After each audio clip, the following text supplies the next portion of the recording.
Act 1, Scene 1. Summary. On a street in ancient Rome, Flavius and Marullus, two Roman tribunes, judges meant to protect the rights of the people, accost a group of workmen and ask them to name their trades and to explain their absence from work. The first workman answers straightforwardly, but the second workman answers with a spirited string of puns that he is a cobbler and that he and his fellow workmen have gathered to see Caesar and to rejoice in his triumph over Pompey. Marullus accuses the workmen of forgetting that they are desecrating the great Pompey, whose triumphs they once cheered so enthusiastically.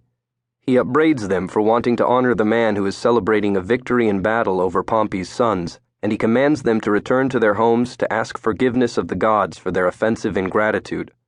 Flavius orders them to assemble all the commoners they can and take them to the banks of the Tiber and fill it with their tears of remorse for the dishonor they have shown Pompey.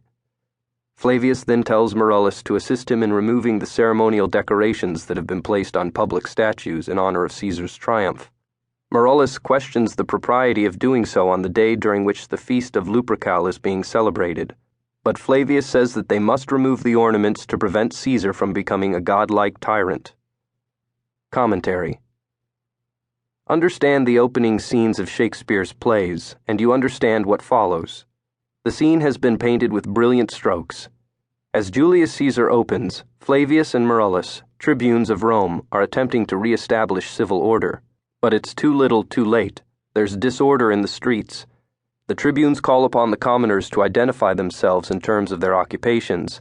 In the past, Flavius could recognize a man's status by his dress, but now all the signposts of stability are gone and the world is out of control and dangerous. At first glance, this disorder is attributed to the lower classes who won't wear the signs of their trade and who taunt the tribunes with saucy language full of puns.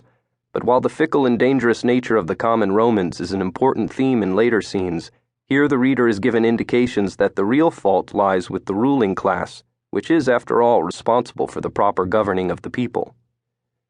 When Flavius demands, "Is this a holiday?" he is asking whether Caesar's triumph ought to be celebrated. It's a rhetorical question. Flavius thinks poor Romans ought not to celebrate but should weep their tears into the channel till the lowest stream do kiss the most exalted shores of all. Caesar, a member of the ruling class, has violently overthrown the government and brought civil strife with him. These issues would have resonated with an audience of the time, able to recall civil disturbances themselves, and with a ruler who, by virtue of being a woman, was perceived as less able to rule than a man. Paradoxically, Elizabeth brought a great deal of peace and stability to England. In addition, his contemporaries would have recognized that Caesar has overstepped his bounds. Statues of him wearing a crown have been set up before he has been offered the position of ruler, and Flavius and Marullus plan to deface them. Just as Caesar has brought disorder with him, the tribunes contribute to the upheaval by becoming part of the unruly mob themselves. Why are these statues, erected by supporters of Caesar, set up in the first place? In effect, they are, like modern advertising and political spin doctoring, meant to establish an image of Caesar in the popular imagination. Romans would associate statues with gods and important political figures. Thus, Caesar would take on the same associations.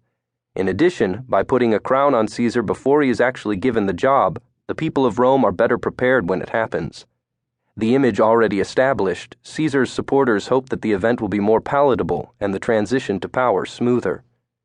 The act of erecting these statues is part of the process of persuasion, and persuasion is a central theme of this play. But if persuasion is necessary, it is because political factions are vying for power. This splintering of the ruling class means that there is no longer one common vision of what Rome is and what it is to be a Roman. Marullus draws attention to this problem when he returns to Flavius's original question, "Is this a holiday?" As Marullus points out, it is indeed a holiday, the festival of Lupercal. He is concerned that by disrobing the images decked with ceremonies, he will destroy ceremonies meant not only to celebrate Caesar, but also a festival that is part of Rome's history, tradition, and religion. Ceremonies and rituals, in both Roman and Elizabethan terms, were means of maintaining social order, of knowing who you were as a group. By destroying that identity, Marullus seems to sense that he will contribute to the destruction of the state. His intuition is correct and foreshadows the battles to come. Glossary. Mechanical.